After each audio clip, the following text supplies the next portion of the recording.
And this is Career Search Lunch and Learn. It's the group that we're happy you're here, even though we know that this isn't really where you want to be. Our goal here is to do some networking, some support to provide you with job search tips and tricks, to answer questions, to give you advice, and show you that you're really not alone. We want to do this to help you move on to your next forever job. Now, I'm a career coach and I've been doing this for the last 8 years. And before that, I have well over 20 years worth of experience in human resources. I've been an HR business partner, a hiring manager, a recruiter, both inside and outside, what we used to call a search consultant or a headhunter. And I've managed talent acquisition. So the information that I'm giving you today, or that we're giving you today, is based not only on my own background, my own information, what I know works, as well as from constant research and connections with professional colleagues in the area. So I'm always in contact with other recruiters, with hiring managers, with HR professionals to know what works and what doesn't, and that changes from day to day. So we're trying to give you the most up-to-date information possible. The goal here is to be able to help you move on. Now, as I said, this is something that I've been doing, and yesterday I know was Giving Tuesday, but to me, Lunch and Learn is always Giving Wednesday. It's my way of giving back, of supporting everyone who's here. So that's why I do this. In addition, I do some private coaching, and I'm going to put my information in the chat. And I'm working with a couple of you. If anyone else would like to do that, I would love to support you in that way. But that's my only sales pitch for the day. Now, Ken is here to support us. Ken, would you like to introduce yourself? And I see Marisol, you're here. Would you like to introduce yourself as well? If you would, please raise your digital hand.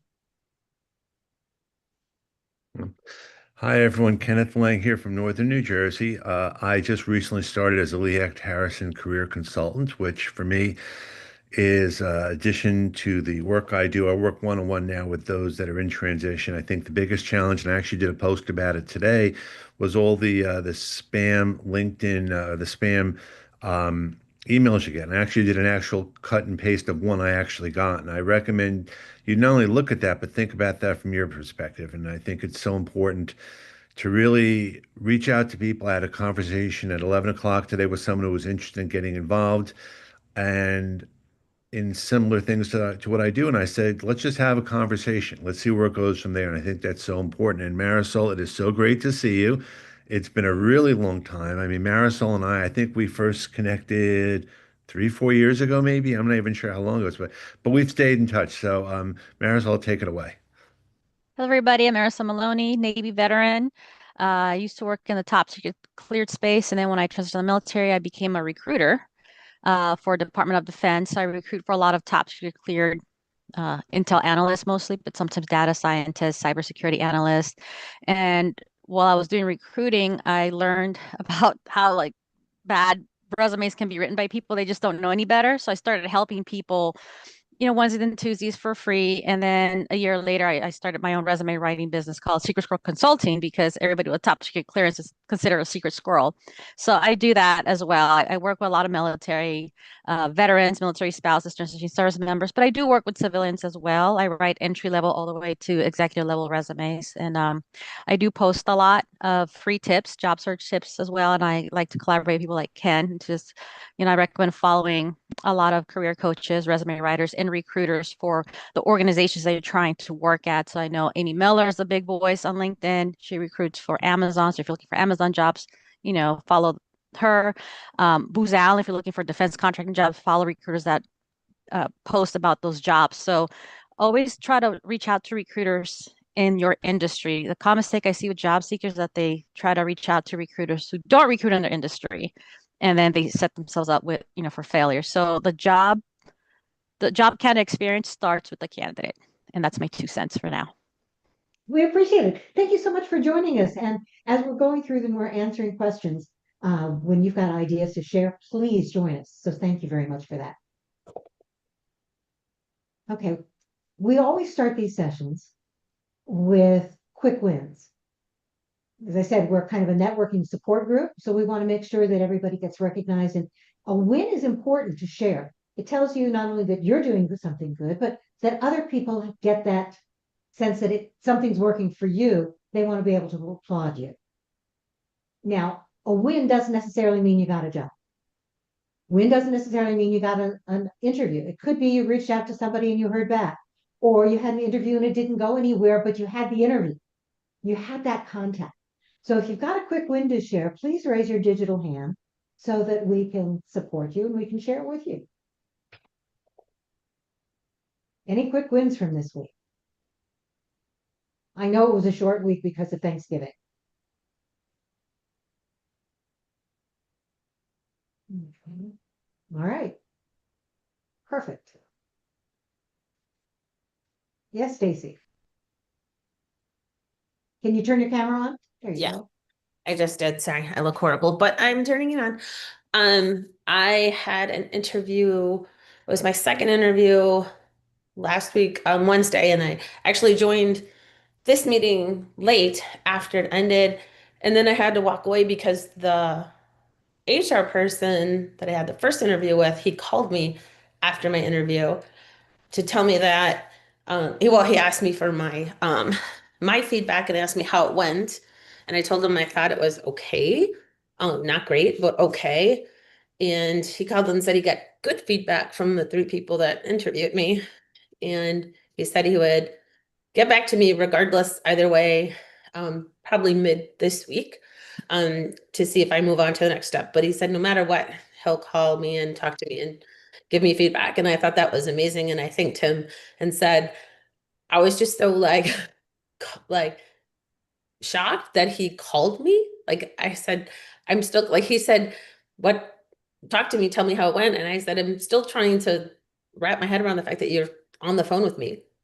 Like, I can't even believe that. Like, most of the time you get ghosted. I told him most of the time you get ghosted. I'm not used to anybody communicating, and certainly not that quickly, and not a real person on a phone. Usually you get an email, if anything at all. And I said, I'm so surprised. And he said, that's not how I do things. So, Oh, I love that. wow. And I said, wow, that's amazing. So, Okay, so here's a suggestion for you. yes, please. When you're through with this process, Yeah. write him a LinkedIn recommendation. Oh, okay. Okay, whether you Okay. get the job or not, just Yeah. because of the contact and the thoughtfulness that he had in working with you. Okay. Okay. Because Yeah. that means you have to be a first level connection. So if you haven't Okay. connected with him, I connect haven't. now. And your message to him at this point in terms of the connection request message is, thank you. I'm looking forward to our next conversation. All you Okay. need to do. Okay, perfect. Thank you so much. I appreciate that. I was going to ask you because I don't know what to do. So, Okay, thank you.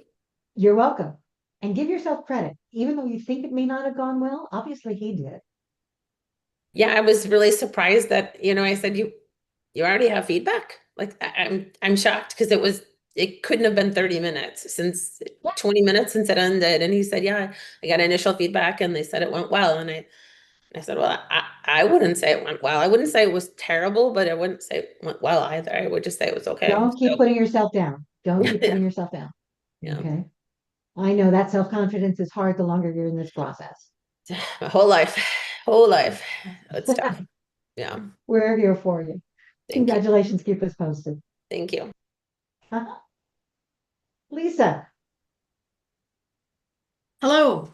I had a phone interview yesterday and it went pretty well, I think. I will know by Thursday if I move forward. I mean, it's not major, but I just wanted to put that out there. At least it's something positive. That is major. Having a phone interview is major. Okay. Is it for a job you'd like? Yes, definitely.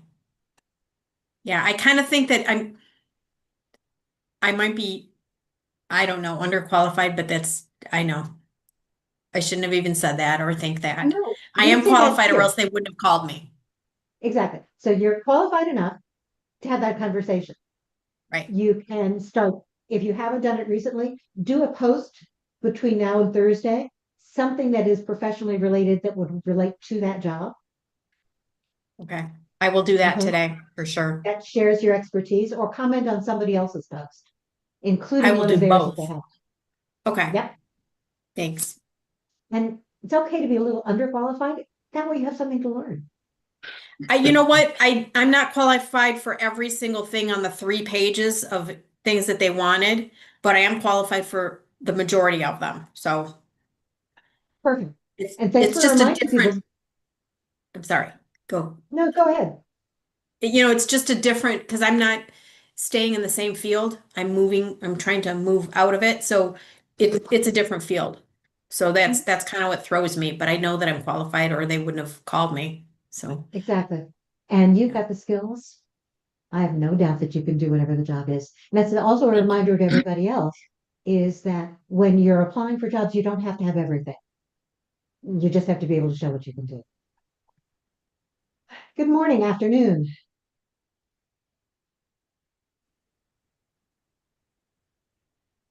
Yes. Can you see us? Who's next? Yeah, Linda, are you talking to me? I am. Oh, sorry. Sorry, I So, didn't have your name on the screen. yeah, that's great. So I just wanted to share that I had a recruiter reach out to me. He did a reach out to me, then we did a quick phone call, and then he has scheduled a interview, first round interview with the client, with me and the client next week, which was really exciting. It was a great conversation I had with him. The interesting part about this story is that I went back and looked at my LinkedIn notes on this recruiter, and the last time I talked to him was 9 years ago. And he must have had me in his CRM. He called up details from our conversation. He had a past resume from me. We had a great conversation, kind of caught up a little bit, but it just goes to show you never know where those opportunities are going to come from. And the fact that he remembered me or had me in his database from 9 years ago, I thought was pretty interesting. And it may lead to a great fit and a great job for myself. That's fantastic. And you're absolutely right. A good resume, a good recruiter, internal or external, will have a database of all of those candidates who have applied for those jobs. And if we've ever spoken with you, our notes will be in that database. So we can go Yeah, back and refer to them. I think it's great. it was great. And so I just thought, you never know where those opportunities are going to come from or who along the way in this great journey that you're going to meet and who can help you down the road. Exactly right. Good. Congratulations. Keep us posted. Yep, absolutely.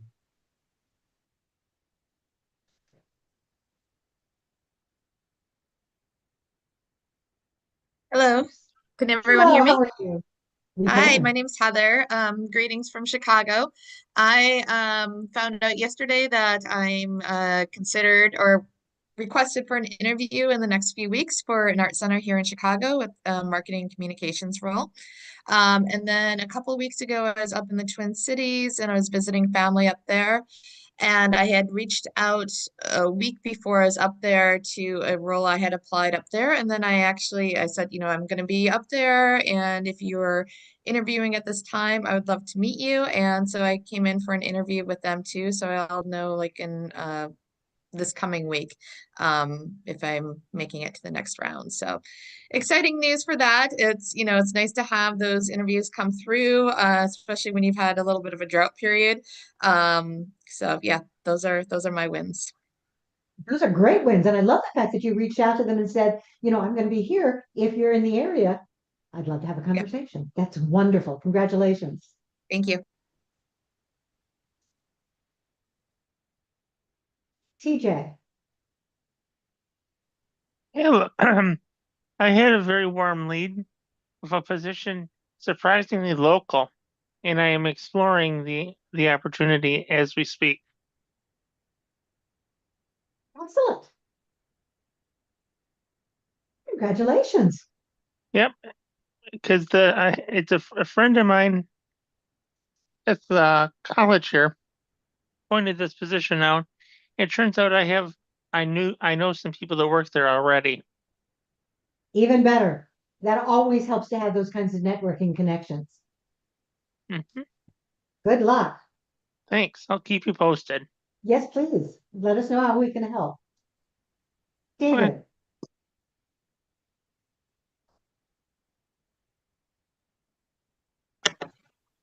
Hey, David. Okay, well, I got good news. Tomorrow I'm going to have a phone interview for a data analyst position with the Ohio Health Information Partnership. What about it? Did you get an interview? Yes, it's going to be a telephone interview tomorrow. It's for a data analyst position, and it uses a lot of my previous skills, and it sounds like a really interesting position. So I'm looking forward to that. Congratulations. Thank you. Okay. I know that this is the area you want to get into, so that's fantastic. Thank you. Good luck. Last one, I think. Jason, let me get you up here. Oops. Jason, I lost you on screen. Are you still here? Hi, can you hear me? Can everybody hear me? Raise your digital hand again. Okay. And let me see if I can find you. Oh, there you are. Can you hear me? I just wanted to ask, so I interviewed a couple weeks ago with the company and made it all the way through the interviews, which I'm grateful for. And this is a completely separate company than I think 2 weeks ago I was here saying that I had gotten an offer and it was rescinded. This is a completely different company. I made it all the way through the interviews and was told, just due to the holiday last week, I was told 2 weeks ago by the recruiter that the hiring team was debriefing a meeting last Monday, so last week, and that I should hear an update on Tuesday or Wednesday. So on Wednesday, I didn't hear anything. So Wednesday morning last week, with the holiday in play, I wrote the recruiter and I said, hey, given that this is a holiday week, it's an extended weekend for many, are we still on track? I mean, should I still expect to hear back today, since I didn't hear from yesterday? And she wrote back and apologized and said, it's the holiday week. Many people took off, which that makes a lot of sense. There were no questions on my end there. It is a holiday week. A lot of people do take off the whole week. And I don't know if there was no word on whether or not they actually had a chance to debrief last Monday. So I haven't contacted the recruiter this week, really because I was kind of expecting / planning on the team just getting back this week from the holiday and getting settled back in and possibly rebriefing briefing today or even next week. So my question is, this has been probably a total of a month and a half, 2 months at this point since the beginning of the process. I still haven't heard anything. I know it's the end of the year. We're just through a holiday break. And things obviously are very slow at this point.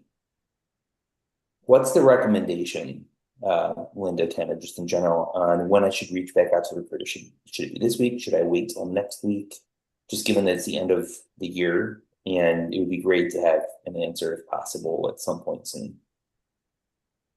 You can reach out now if you'd like to. I mean, you've got an easy excuse. The holiday makes it a nice, easy way of getting back. Hope you had a great holiday. I'm looking forward to our next conversation. End of issue. Okay. It's not Yeah, a push. It's not. Go ahead, Ken. I tend to agree too. I mean, I actually put in the chat, I was asking Marisol what her thoughts are, but I think, yeah, maybe the first day back, definitely don't want to do that, but this is as good a time as any because you just never know and you want to be top of mind. Yeah. And my concern on being top of mind too is the realization and just being aware of the fact that they have other candidates. So if there is a lull or time in them making contact with me, given that I'm at the end of the process and kind of hoping for an offer, my question internally is, did they offer to somebody else and are they waiting to hear back? Which is why I haven't heard. Well, that's why I asked Marisol to chime in because I can only speak from a job seeker perspective, but I'd love to get what she has to say. Yeah, sometimes the recruiter is waiting for the hiring manager to give the final answer because especially if they submitted more than one candidate. I know for me, I'm in a secret squirrel world, so mine is a little bit different. I work for a smaller organization, and some hiring managers move faster than others. Some will have a job offer that day.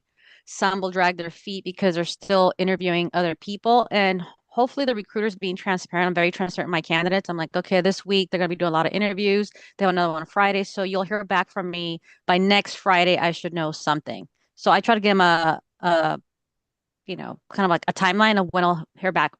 They'll hear back from me, and I also encourage them to email me like, "Hey, this is my cell phone. This is my LinkedIn." You have different ways to get a hold of me. I may not respond right away because I'm busy, or I don't know, maybe I'm sleeping. I don't know. It depends on when you reach out to me, but I will always reply to your your questions, your emails, your texts. I will always reply. It just depends.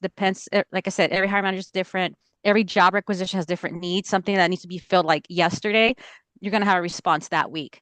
Something that they're dragging their feet into new job requisition, a new contract, new budget, it may take a little bit longer. So it's okay to ask questions. And also, when you at the end of your interview, let them know how excited you are to potentially work for that organization. And don't be afraid to ask, what are the next steps? How soon should I hear back from you? If I don't hear back by, Friday, is it okay to send you a follow-up email to check on the status of my, basically set that standard. Yeah. Let them say no, or say, yes, we'll follow up by Friday, the 13th. I don't know, but just put it out there. When should I hear back from you? Yeah. Like put them I on the appreciate spot. I appreciate that. And the only other thing I would just add real quick, and I'll be done, is I actually had a very positive, full-length interview process, which I haven't experienced in a very, very long time. And what I mean by that is individuals I've along the way have interviewed with and had conversations with. The whole process, and I don't know if it's a cultural thing with the company, it'd be great if it is, but it was a very warm and welcoming, positive conversation every single time, no matter who I spoke to. And with some of the interviews, though they were technically a part of the formal interview process with these individuals, some of the conversations were actually completely informal, and the role, team, company was discussed, but in a very brief manner. Most of, for some of these people, it was just getting to know me, getting to know them, finding connection points, which was just a positive experience, which, I don't know about anybody else. I've personally not experienced really, really positive conversations on a regular basis through an interview process in a very long time.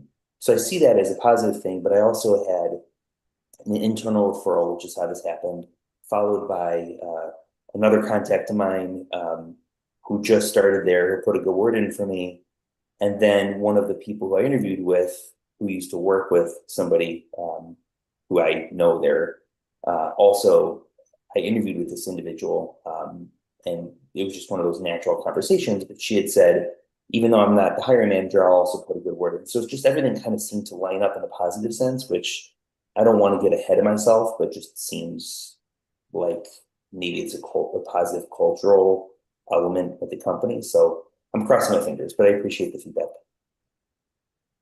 Yeah, good luck with that. But yeah, don't be afraid to follow up with recruiters and send them a follow-up email, and even like a thank you email. I know there's a lot of people saying thank you emails don't get you the job, and that's true. You may not get the job, but you'll be at the top of that recruiter's mind.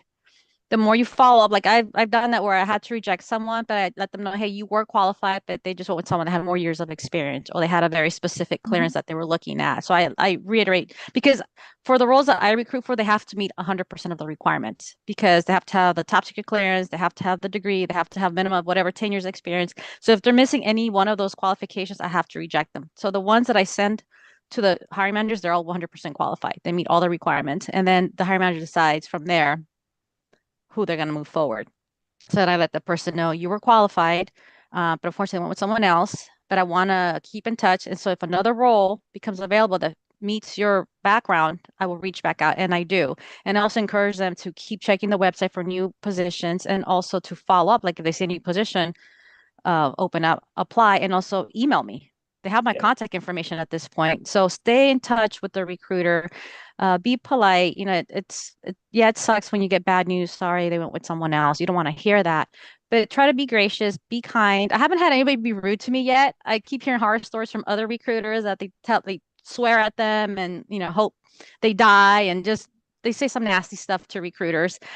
Fortunately, I have not had that happen to me yet. And I'd like to think it's because I'm as transparent as possible.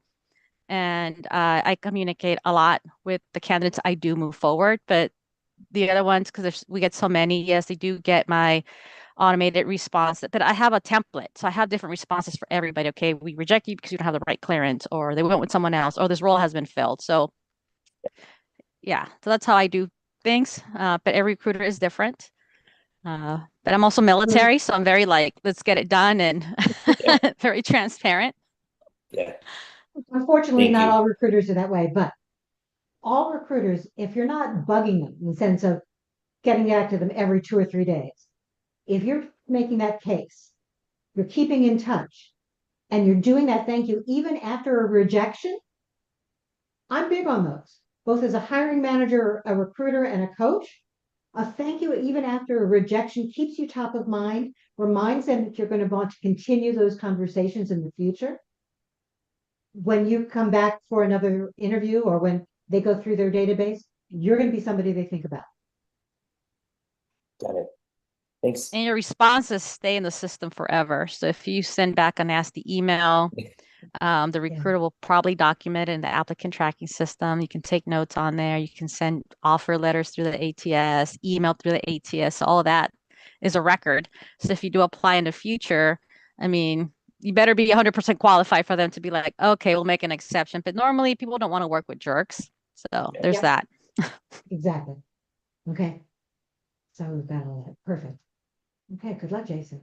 Okay, we're in the Q&A section now. So if anybody has a question, you can do it two ways. I admit that I'm not monitoring the chat as well as I should be. But I see that David just put a question in the chat. Okay, so yes, if you have questions, please raise your digital hand. If you want to write it in the chat, that's fine. Raise your digital hand as well. And we'll make sure that we can call on you. The word question should be all in caps. I see a Okay. question. Can I answer it? It's from Daniel Corbera. Says, would you say it is Sure. still worth it to direct apply on the company website without having any contacts at the company? Yes, pretty much over 90% of the people that get hired my company have been direct applicants, but again, they were qualified. So for example, if I get 200 applicants, usually maybe 10 of them are actually qualified. So I get a lot of applicants that do not meet the requirements. So it's very competitive right now. So I know for defense contract, especially, you have to meet 100% for the most part. For non-contract roles that are less technical, then yes, I recommend meeting at least 80%. And it just depends what skills they really, really need. So make sure to highlight those first. Recruiters are reading your resume. Yes, there are some ATS that can do a word scan. But for the most part, a lot of recruiters don't use those features because they're not very good. So they're still reading your resume. So make sure you're hitting the top skills. So if they're talking about, say, project management, budget management, and you have those skills, show those skills first on your resume. The first 1/3 of your resume is like the most important because recruiters are spending less than 30 seconds. They know what they want right away. Like for me, my specialty is intelligence because I worked in the military, so I know that very well. So the minute I see Uber driver on there, I'm like, you're done. You're done. You did not talk specifically about intelligence. And same thing goes for project management roles. If you're talking about something else other than project management, you're not articulating your skills. Now, if it was like 10 years ago that you did it, do a careers highlight section and highlight your project management skills and then go in chronological order your work experience. So the thing is you want to make that recruiter pause and read more. Exactly. And I Are you- recommend that all the time. Go ahead, Ken. I'm sorry, Ken. Marisol, are you saying that if the first thing they see on the resume is something irrelevant like Uber driver, you're done right there? Yep, pretty much. Yep. So you Pretty got much. Exactly. Because you have I only get in the hundreds. There's some companies that get it in the thousands. So if you're a project manager, you need to start with project, for example, say the job description in the Department of Defense says must have project management experience, must have budgeting experience, must have your PMP and a top secret clearance. Get to the point in your summary section. You can start off by saying top secret clear project management professional, PMP certified, experience in managing $1 million So the first budgets words they within the read DoD. had better be project management or data or something relevant. Yes, very the people make important. the mistake by constantly starting their resume with detail oriented, passionate about people for nobody cares. Show me your metrics, get to the point, and the recruiter will be like, oh, wow, they know what they're doing. So they'll keep reading. But the minute Okay, you start thank with you. fluff, people just tune out. That's exactly right. So the idea is regardless of whether you're doing something for the military, whether you're doing top secret clearance, whether you're doing it for any kind of a job at all, I'm going to even shorten the amount of time, Marisol. You said 30 seconds. We're finding that it's really 2 to 8 seconds. That For the initial glance. technical roles, yes. For the Yep. technical, because Okay. I've talked to technical recruiters and they're like, we spend less than 10 seconds. I'm like, whoa, that's fast. Exactly. So 30 So seconds with for me the- is slow, but I like to Right. read as much as I can because sometimes it'll be at the bottom because I work with a lot of military. I know that they don't always know how to articulate their skills. They don't know how to civilianize it. So I do Right. take more time with those type of resumes because I know that they have the skill. Usually they just don't know how to articulate it. So I have to go hunting for it. But for like, I know the civilian technical recruiters, they do spend about 10 seconds or less, and they're looking for those technical skills right away. And So it's you not want to just the list those technical right skills. away. Right. It's not just, but I mean, it is technical skills, but it's not just technical jobs. It's all jobs. You Yes. have that top third of a page, and sometimes even the top quarter of a page is really where you need to tell me what you do for me. I don't care about everything you've ever done. Yes, I want the chronology, but at the top of the page, I want you to tell me what you can do for me. And that's where you're matching what you do to what I need. If you can't demonstrate that right at the top by telling me what skills you have that match that role, if you're not telling me what experience you have, and more importantly, what accomplishments you have, what Marisol called those recruiter highlights that match my job, next. Okay. Doesn't mean that I'm not going to look at all of them, but I'm not going to spend that much time going through it. If you make me read through it all to figure out how you match, I don't have the time to do that. You need to make it clear for me. I call it the dummy on my side of the desk or the screen. You really need to lay it out for me. And yes, okay, in the Marisol's world, you need to match 100%. For the rest of us, if you match 80%, it's still a good job to apply for, but you have to show me how and why that's a good fit. And use bullet form too. Leave some white space, make it digestible for the recruiter so that when they're scanning and looking for those keywords, make it easier for them to find you, find your skills. But people write like these long paragraphs and it's full of fluff and there's no metrics. So make sure to use metrics. And metrics means like percentages, maybe how many people you led. Maybe if you were in a leadership role, I led a team of 10 project managers, junior project managers, HR specialists, whatever it was, say the numbers. If you managed a budget, how much was the budget? If you led projects, what was the biggest projects you led? How much was it worth? Who are your stakeholders, if you can name them? I know sometimes you sign NDAs, but you can tap dance around that information. Lots of great information there. So yes, the more specific you can get related to their job, the better off you are. Make it as clear as possible. Use those metrics. Even if it's an area where you really can't come up with numbers, you can still come up with ways of talking about what your impact was. And that's really important, no matter what the job is. Okay. Sorry, I took you off the screen there for a while. No Welcome worries. back. Hi, welcome back. Thank you. Hi, everyone. My name is Desiree Bartholomew. My question has to do with a company that I had interviewed with since last December. I was one of 2 finalists. The other person got the job, which was fine because it wasn't a good fit for me. They contacted me again, I think in March or April, about another role. And then nothing happened. It just sort of disappeared. And they're contacting me through a recruiter. It's a contract role. The recruiter contacted me again for the 3rd time. And he said, well, since it's been so long since you did the interview, we have another contractor on site and the company wants you to interview with them. I said, okay. We interviewed on a Monday afternoon. And then Tuesday morning, the recruiter reached back out to me and said they gave it to somebody internal. So my question is, in instances like that, I feel like I'm being, roped and I don't know. I'm not exactly sure what's going on, but how do you respond to things like that? I'm really sort of at a point where I'm like, don't reach out to me with this company again because they don't seem to know. It's raising red flags for me. You always get to turn down an interview. Mm-hmm. Okay. It has to be the right one. You're hiring them as much as they're hiring you. So I see a couple of pros and cons about that situation, but I'm going to let other people go first. Ken, do you have any suggestions, or Marisol? I'll I speak know from I'll just speak from a job. Go ahead, Marisol. Go ahead. No, go ahead. He's saying you Marisol first and then Ken. Okay. That happens a lot I know for federal jobs where they're looking at internal hires, but they're required to open it up to everybody. I think it's a legal issue. That's why they have to do it. I know it sucks for the job seeker, and I don't, as a recruiter, I don't like it, but I understand why they do it. And it's good when they're being transparent. If they said they went with an internal hire, but you still met the requirements. So basically validate that you did meet the requirements. So else why would they have wasted your time? So to me, it's like you need to validate those skills and let them know. But if something else does come up, I will reach back out to you or encourage you to apply. So they should still keep that open line of communication and build that relationship with you, even if you did not get the job. But the fact that they did share that with you, I think that's a good thing. I don't see that as a red flag. That means they were being transparent. I think if they were like, oh, they just went with another candidate, and you'll be like, okay, you don't know why.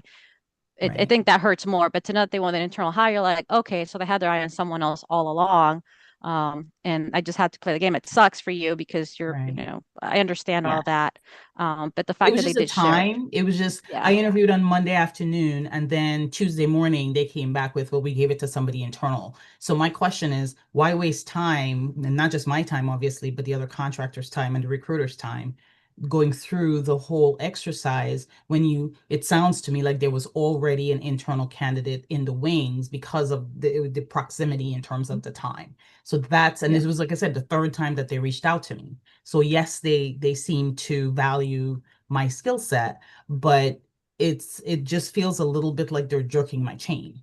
Yeah, the third interview thing, that's kind of stuff. Usually after the first round, they're like, okay, they went with I don't know how many rounds they were doing. But I know for a lot of jobs, they just do one time. Like for a lot of the federal jobs, they'll do one time and then that's it. And they have to wait till they've interviewed everybody to give a response to everybody. So they're probably still interviewing that internal candidate just to double check. Because sometimes outsiders can still get that job if the internal person bombs it. Right. Or someone has a change of heart. They're like, yeah, we were going to give it to this person, but this person actually blew us out of the water. So I think we should go with this individual instead. So that does happen as well. So that's probably why they probably were still a strong contender, but in the end, they went with the internal hire. Okay. That's probably why. So I'm not sure I'm not familiar with the organization. I'm not familiar with their hiring practices. I can't really speak for them, but just from my experience, from what I've seen with federal government federal jobs and then contracting jobs, that can happen sometimes. Will they go with the internal hire? But there are times when you have a heavy hitter that'll come in that's an outsider and they'll go with that person instead. Yeah. I mean, I'm having been in that position before, unfortunately, too. Sometimes it's politics, sometimes they just hire someone from within for whatever reason. And the only thing I would just say on top of everything else is send a thank you for the opportunity to apply. You want to be respectful as much as you may be pissed Sure. off and it may suck. Because no, I mean that's a big part of it. Right. I was polite. I was polite to the recruiter. I sensed actually his frustration as well, because he's the one. I'm not talking directly to the company unless we had the interview. So the recruiter himself sounded a little frustrated because of the back and forth, and in three separate different jobs that they were interviewing me for, and it just, he was a little frustrated as well. I mean, I'm I sure give a he was. shout out to recruiters a lot for the stuff they have to go through. And I've definitely gone full circle over time because I used to think recruiters are blank, blank. No, recruiters have it a lot harder in some ways than job seekers do because they have to kind of manage both sides. But that's what's happened over time. Yeah. It is. So one more thing that I would remember is, number one, they obviously like you enough to keep reaching out. But Yeah. I would, before you allow them to send you in for the next position, if you choose to do that, and you get a chance to say no, ask them up front, are you also interviewing internal candidates? Right. Is there an internal candidate who's already high on the list? That lets you know up front where this stands. It also tells them that you are aware of that situation and you don't want to be put in that spot again. Right. Okay. And it's a polite way of doing it. Right. Now, putting on my internal company hat, especially with all the layoffs going on, if I can move an internal from a position that was about to be eliminated to another one, even if they come into the mix late in the game, I'm absolutely going to do that. And it makes sense. That makes sense 100%. So Thanks, everyone. I appreciate your input. absolutely. Good luck. Thanks. Julie, would you like to turn your camera on and join us? I'm sorry. Yeah, Julie. Voight, I think that was Jake, maybe. Jake, I apologize. Sorry Oh, about it's that. okay. Having an eye issue today. Jake, can you join us on screen? Good Or morning. just talk? Would you mind if I just spoke this Absolutely, you're morning? fine. Thank you. Good morning. So I was just typing my question, but I had my resume tailored by a service, and it was not cheap. And the first half of the first page is about 7 lines of summary that I've wordsmithed a bit, trimmed it down, but they have all my skills from like the last 8 years, and it looks like a crossword puzzle. There are so many different softwares that I've used, hardwares that I've used, everything is there. It's like 150 words. And because of the pandemic, I was going from contract to contract, so I did pick up these skills. So my question is, should I trim it down just for every specific job, or does it look better that I have more skills shown so that could be of value in the future to them? Feel like we're doing this dance in unison, Ken. Yeah, you need to tailor your resume to the job description. So as I mentioned, read the top skills it's in the job description. It literally tells you what they're looking for. So Yeah. list those first.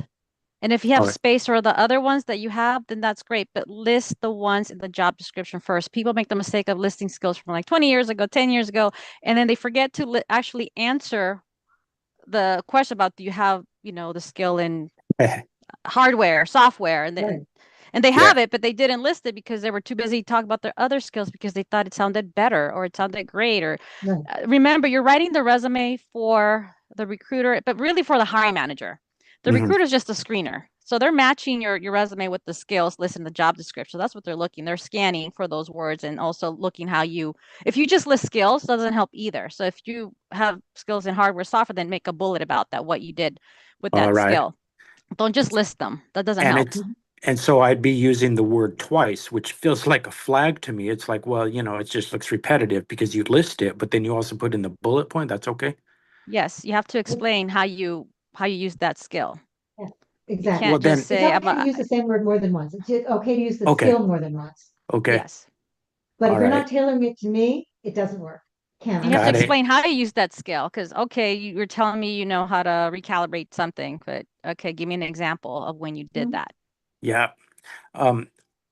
Okay, so I'm going to work on that today, trimming all that down. So I'm going to have several resumes just for every job. And so that's fine. I have a quick question about clearances. It just seems like, I had a public trust clearance, but, more and more I'm seeing secret and top secret for cloud engineering. Is it just like beyond a wishful thinking that anybody's going to sponsor a secret clearance nowadays without being military? Yeah, you have to read the job description. If it says must have an active DoD clearance, then you already have to have it active. Now, if it says must be willing Mhm. to obtain a secret or top secret clearance, that means they're willing to sponsor the background investigation because that's what takes the longest. Is getting that investigation to be approved. It could take 6 months. It could take 6 years, and there might be some hiccups in your background. So a lot of companies don't want to do that because every day that seat is unfilled, that's every day that they're losing money. So it's all Yeah, about money. They want to know how much money you can make and how much money you want to save them. It's a business at the end of the day. Yeah. But if you have a public trust already, I always tell people try to get roles where a public trust is required because then you can work your way up. You're building that trust with the organization. So then Yeah. later on, you can transfer into another position that may require a secret. Since they already know you, they're more than likely to sponsor you at that point because you already work for them.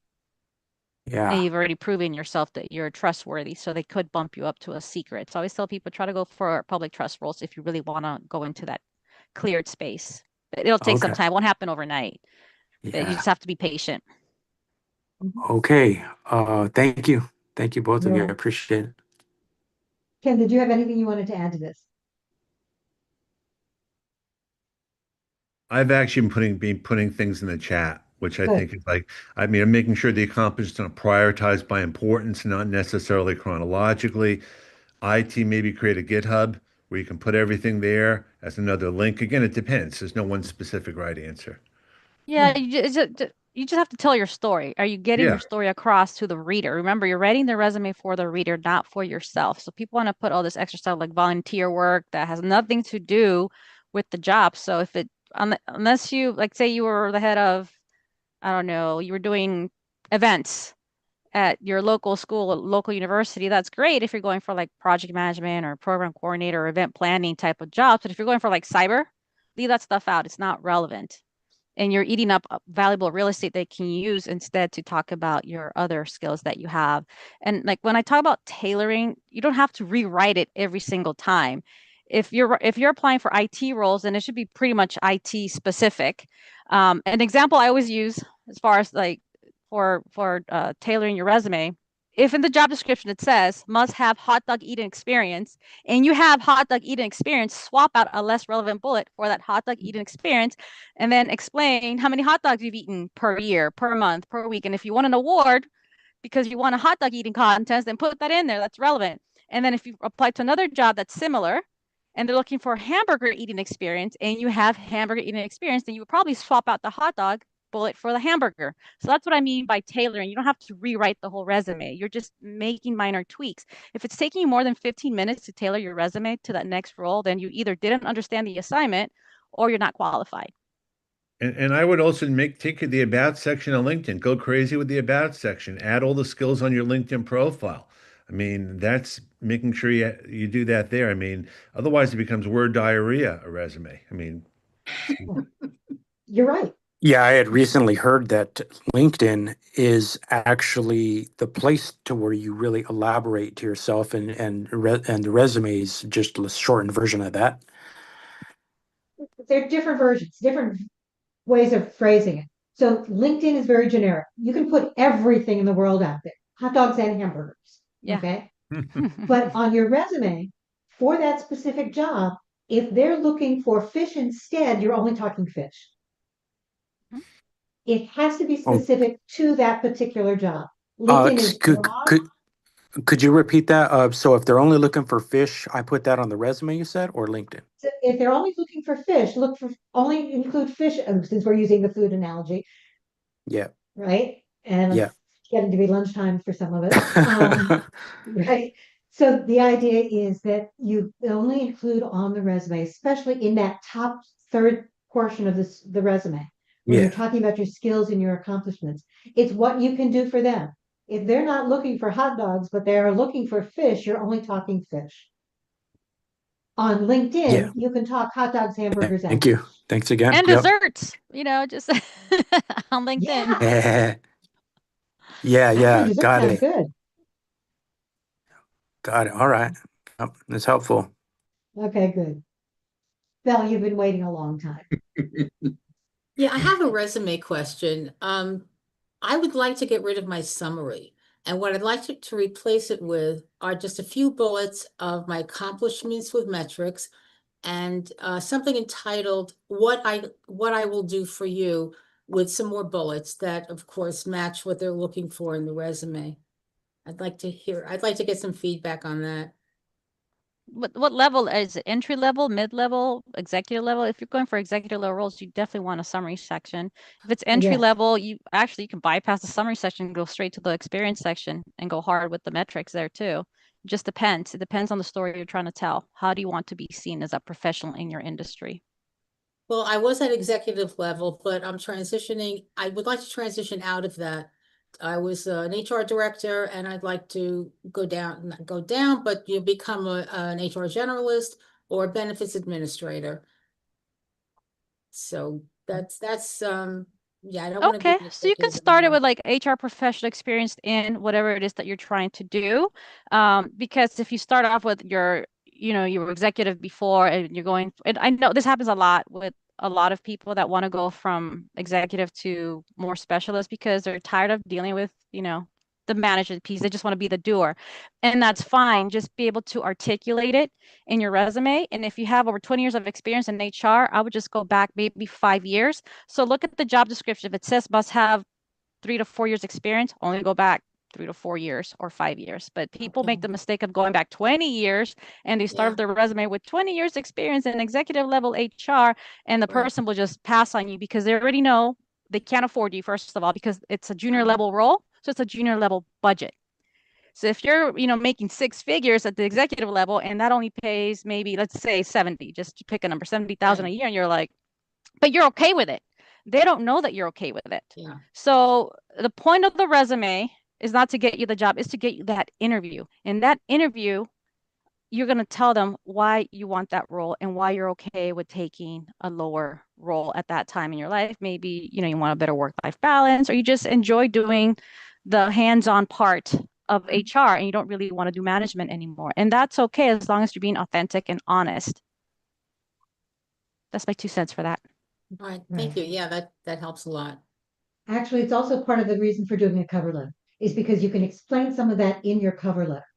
And yes, not everybody will read them. The ATS will read them, but good recruiters will, especially if they have any questions or concerns. It's a way of starting to tell that story, Val, about why you're looking for that kind of a role. That pre-answer to the why this job. Okay. In fact, I'm choosing to do this at this point in my career. I've decided I really want to be the doer. Okay, as Mara said, I want to do the job. I don't want to manage other people.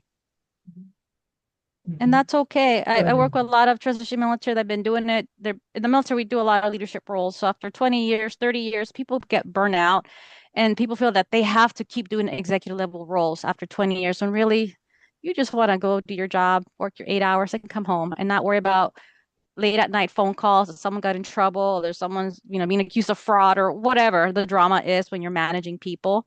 So it's okay to say, this is what I want to do now. I just want to focus on the actual skills. And I'm good at this. I'm a people person, whatever it is, highlight yourself, focus on that. And don't be apologetic. Own it. Be like, yeah, that's what I want to do. And I'm good at it. And you'd be a fool not to hire me because I can rock this job right now.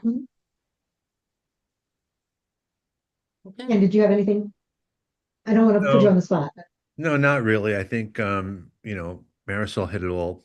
Well, yeah. The main thing is to make sure that your story shares what you're looking to do.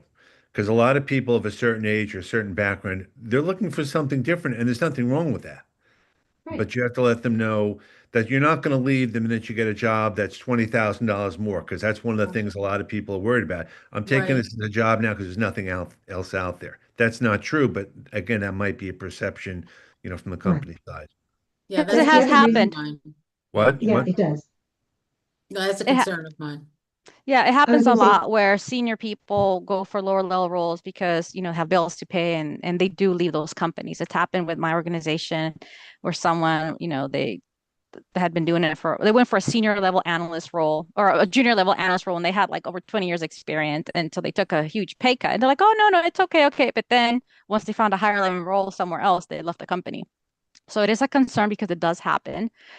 So that's why it's your responsibility to articulate it, that yes, I have this many years of experience, but this is why I want to do this now, and just be transparent, and they'll appreciate that. Yeah, I have over 25 years on my resume. I'm sorry? I said I have over 25 years of experience on my resume. So No, I would not do that. Chop it. No. You're not hiding your skills. So I want to be very clear. You're not hiding your skills. You're not watering down. You just want to, the resume is your ticket to the dance. You want to get invited to the dance, which is the interview. So read the job description. If it says looking for someone with 2 years experience, 5 years experience, then only go back, whatever it says, 5 years. And it's okay to highlight some of your skills from like 20 years ago, if it's relevant, and then just talk about it during the interview. You can also talk about it on your resume.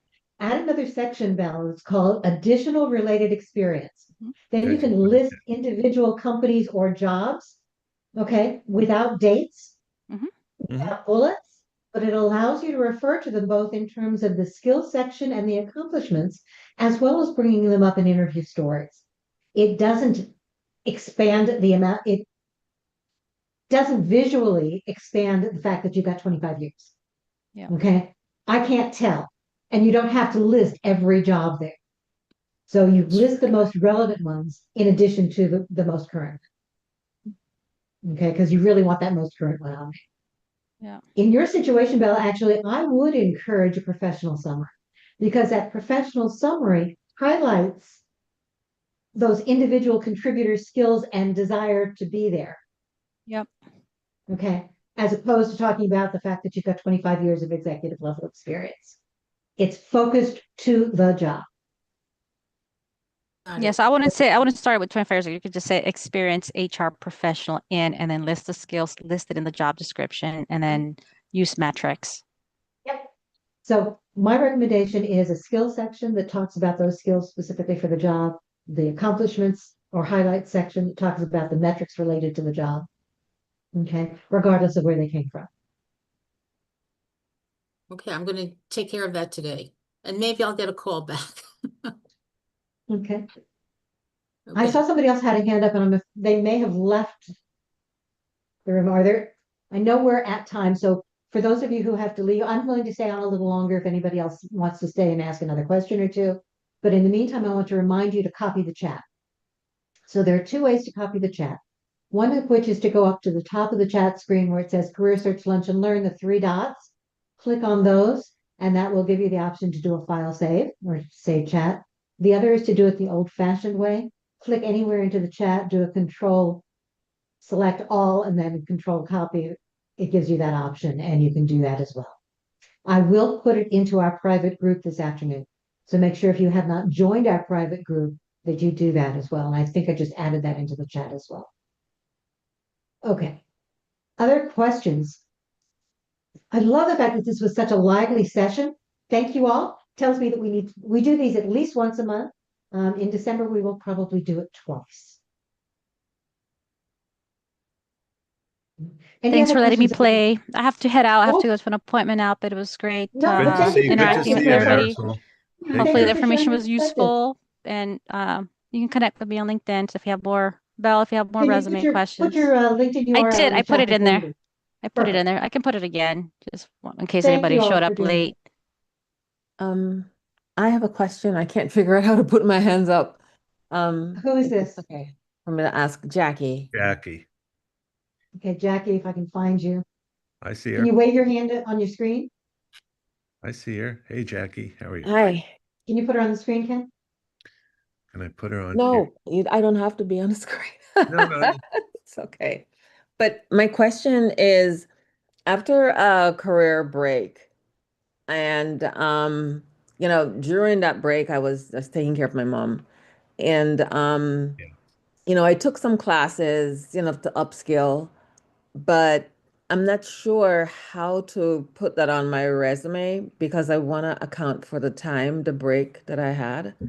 How much of that information can I put? Well, I put some comments in there, and I think Linda, you can speak from. I mean, you want to account for the time. You definitely want to account for the time. You don't have to go into a whole thing about specifics to what you did because it's going to come up anyway. Training is one thing, attending events, caregiver. I mean, I'll ask you, Linda, from a recruiting or Marisol from a recruiting perspective, what would make sense for a job seeker to put on there? Because I don't, again, I'm speaking from one perspective. Yeah, and again, it depends on the level. Like if it's entry level, it's fine. If it's more mid-level, senior level, it just depends. I know everybody hates that answer. It depends. And for you, I would do a career highlights section. So I would do your summary and then a career highlights and then your skills. Again, you want to give them enough information for them to want to interview you, and then you can talk about it during the interview. But you want to highlight those skills first, even if it was like 20 years ago. So for example, I used to be a nurse. It's been like over 15 years. So if I wanted to go back into nursing, I will create a top skill, a career highlights section. I would talk about triaging, doing IVs, doing CPR, running codes, being in charge of all these nurses and assistants. I would highlight that first. Because obviously I haven't done it in a while. And if it requires a cover letter, I would explain that in the cover letter. Say, I have my BSN, I have my license, I've kept up with all the skills. I wanted to try something else, and I realized I miss nursing. I miss helping people in this way, so I want to come back to nursing. So that's how I would sell myself if I wanted to come back. And it's been a long time since I did that.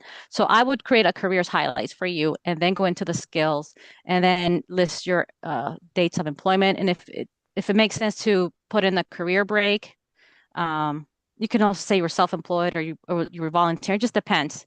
Again, it depends. So you can do a separate volunteer section if you did volunteer work, or you can put it in the experience section if it's relevant to the type of jobs that you're doing. What kind of roles are you going for again? I'm sorry, I probably missed that. Technical project manager. Okay.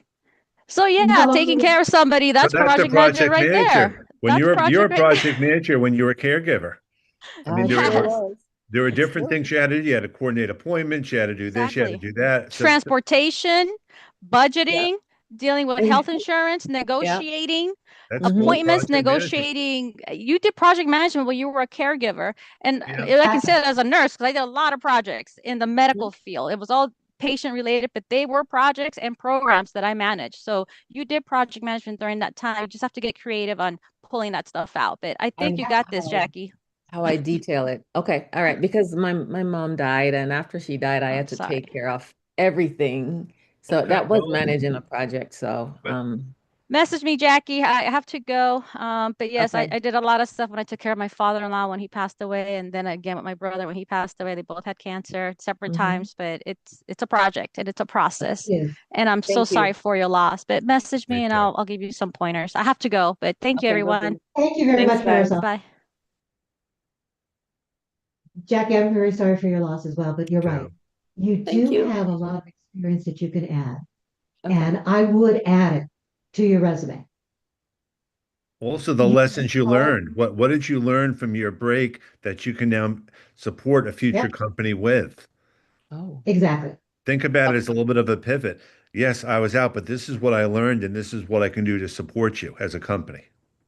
Now you're giving me some ideas because I'm also on my condo association board, and I was doing a lot of board things in addition to Okay. taking care of mom. So Okay. okay, I have to So get you bring that creative. all together and you add it. Yeah, And you add it to your absolutely. resume, and I would also add some of those skills to LinkedIn. Yeah. Now, Okay. because LinkedIn needs that placeholder job of some sort, Yeah. don't use the LinkedIn drop-down box that says career break because that works against you. Ah, Okay. okay. Unfortunately, they give us the tool and then tell you not to use it. Okay. So Sell instead of yourself. using exactly. So put in some sort of a placeholder job. You can say, project manager. You can call it the career search lunch and learn. You can do whatever it is you want to call it. Find a placeholder company or create one while looking for my next full-time job doing this. Here's what I learned while taking care of a parent. Participated in networking sessions, for example, like you're here. Right. That's Took whatever. training to upgrade my skills. Managed projects, complex projects, Okay. bringing together multiple teams, because it really is. Thank you. Okay. You negotiated. You translated Sure did. Yep. medical information, financial information, back and forth. Absolutely. You were an advocate for, again, for your mom, dad. Again, just sometimes we sell ourselves short.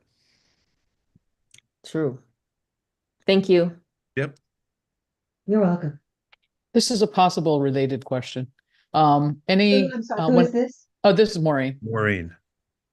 When it comes to, is there a best practice when it comes to pro bono work as far as listing that on resumes? And I mean, I know you can include it on LinkedIn, but as far as, since it is pro bono, what about listing the organization you're doing it for? Is there a best practice for that? How much time are you spending with it? Excuse me? How much time is what you're doing relevant to the job you want? It's part-time because I'm a freelancer, so I go where the money goes.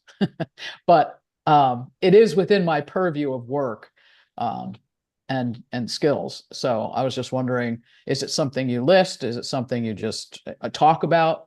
I guess what the best practice would be to include it without if it should be. I would include it. What do you think, Ken? I would, if I was in job search now, which I'm not. I'm actually helping our Temple build the website, and I'm on a technology committee. And there's been a lot of work involved with that back and forth and back and forth. And I would absolutely put that down as something because that's related to the field I'm doing. Mhm. And if someone needed to vouch for it, I could give them the names of the people on the committee. I could do that because it's relevant to what I want to do. Right. Right. And nothing says Okay. you have to list it as pro bono. Yeah. You don't have Right. to say whether or not you're getting paid. You're Right. talking about what the opportunity, what the job is. You can list it as part-time. Okay, if you want to do that. But talk about what you're doing, the skills you're learning, what you've accomplished. Absolutely. No one has to know the specifics. Sure. I mean, you're not misleading them, say, but they're not asking. If they ask later on, but for now, Right. you're working. Okay. Thank you. You're Yep. welcome. And I might include that on LinkedIn as well. Excellent. Can Oh, you thanks. add pro bono work under consulting or contract work or like within that category? You could have a consulting and you could list consulting assignments one right after the other. And that could also allow for gaps in between them. You could have, this is my Mhm. job, and the bullet point 4 or 5 consulting assignments within that job and that time frame. Again, there's no one right or wrong to this, but that's another way you can hide gaps. You maybe had 6 months off, but you did it all as a consultant over that time, and you can break that up versus full-time permanent experience, perhaps. Again, it all depends on what your background is. I mean, all of this is all, it depends, only because it's general and every Yeah. situation is different. So that's why, we try to offer advice, but if you want to have conversations later on, I mean, I'll speak for myself, happy to have a conversation with you too. I think you may have sent me a LinkedIn connection request if I'm not I mistaken. think I did. So and my role has ended at the end of September. So I'm kind of at the beginning of my Okay. phase. I spent some time, I renegotiated my severance, did all that. But in that process, before I was even done, I accepted an advisory board position for a tech company. So I have that as a Mhm. role. In the meantime, I'm actively volunteering for a company out of New York called B Piece. I'm building out their leadership and development pathway. And I'm engaging already organically in some contract work. So all these things are happening at the same time. You have to And figure out how you're again, going I'm to open. you have to figure out how you're going to portray yourself because you want to make sure that people know you're looking for a job as opposed to I've got multiple things I'm doing and I'm not in the market. Right. Yeah. That is part of the issue. But yes, you can include that contract work. You can include the volunteer work. You don't need to list it as being volunteer. Okay. They don't need to know whether or not you're getting paid. I mean, I'll look at your profile and I can give you some thoughts afterwards. I mean, just in general, because Mhm. I mean, we all come from different places. And again, take our advice with a grain of salt. You don't have to agree with it, but it's just a starting point.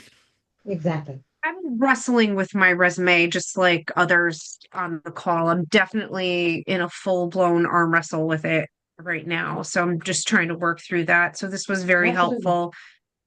You And may want just to to hear create other you people's may want to I'm happy to create have a quick chat as well. you may want to create a marketing brief, which is not a resume.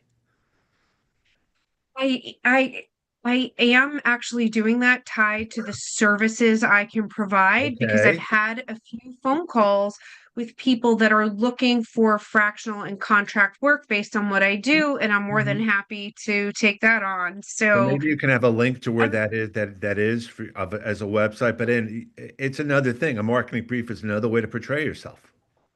yeah, yeah, here's what I can do for you. Yeah, yeah, absolutely. But Absolutely. thank you so much. This was very helpful. Sure. Good. I'm glad. Okay. Last one for today. Francis. Okay. Hi, Yes. everyone. Hi, Francis. How's everybody doing today? Thank you for hosting these. This is great. I found a job in March. My job got eliminated in November last month. Was job searching prior to that, so kind of getting back into the swing of it again. Just out of curiosity, I'm kind of wrestling with my resume too, and I use ChatGPT a lot. I guess from a years of experience, going back to what we talked about earlier, I have over 25 years of experience, but how do you, like, if there's a job that I'm applying for that maybe I had the majority experience in, I don't know, I'm making this up, say 10 years ago or so, how do I still incorporate that in if I'm not listing it as a true job on the resume? I guess I get a little confused on that from what we were talking about earlier. I mean, I would put that at the top on your in accomplishment section, stuff you've done a while ago, and then focus on the more recent stuff then, because I work with clients at Lee Act Harrison. They did stuff 25, 30 years ago, and I'll knock it off on the bottom because it's not relevant, in my opinion. They'll say it's relevant, and I'll say, why is it relevant? Tell me Mhm, why it's mhm. relevant, and not to bust their chops, but tell me why it's Right. relevant, and I'll include it there. But otherwise, I'll never go down and see it. Most recruiters won't either. So here's the deal. The skills that you have from 10 years ago that are related to the new job, the accomplishments that you have from 10 years ago that are related to the new job, highlight them at the very top. Okay. Okay. So, and you're not going to say that they were 10 years ago. Right, right. Okay. Right. You're just putting in the fact that you have them. Mhm. You're going to talk about those Okay. accomplishments. As a recruiter and a hiring manager, if I'm not seeing the chronological listing of experience, so you can't just put in that 10-year job in your experience section. Right, and right, then- right. Right. So you have to do something current first. But the bullet points, the accomplishments, the skills based on what was 10 years ago, that's right up at the top. That's what's going to get me to look Okay. for it. Okay. Yeah. Let's Helpful. say that I was just that curious. role was 15 years ago and you're only listing 10 years of experience on your resume. Again, that additional related experience is where Mhm. you list some of those jobs. If I see something that's really exciting to me, that's going to get your foot in the door, I'm going to ask where you did it. Okay. Okay. Right. That makes When you sense. did it. Mhm. Okay. So it doesn't have to be that very first job listed, but you have to be able Okay. to show me what the skills are. You have to be able to give me those accomplishments related to this particular job. Okay. So summary, accomplishments, skills, experience. How would you? Well, summary with the job title, not the word summary. Right. No, I have it as professional No, summary. Yeah.